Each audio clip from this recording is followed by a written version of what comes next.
আছে যে মানুষ সাফল্যকে মাপতে থাকেন, লক্ষ্যপ্রাপ্তিকে মাপতে থাকেন এবং তার তুলনা করতে থাকেন যে ও এত কিছু পেল আর আমি পেলাম না, ওর কাছে এত কিছু আছে কিন্তু আমার কাছে নেই।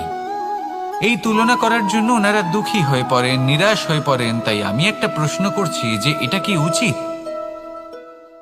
এই সংসারে আপনি কি নিয়ে তুলনা করবেন, যেখানে সূর্যদেব চন্দ্রমা দুজনেই আছেন, দুজনেই হলেন বিশেষ, দুজনেই নিজ নিজ সময়ে উদিত হন। এদের মধ্যে একজন না থাকলে তাহলে আমাদের জীবন কঠিন হয়ে পড়বে। ঠিক সেইভাবেই আপনি যদি একটা বড় রেখা অঙ্কন করেন তাহলে অন্য রেখাটি ছোট হয়ে পড়ে না, সে তেমনই থাকে যেমনটা সে ছিল। আপনার অস্তিত্ব কখনো ছোট বা বড় হতে পারে না, শুধু তুলনা করার জন্য আপনার এটা মনে হতে পারে। যদি আপনি যুদ্ধ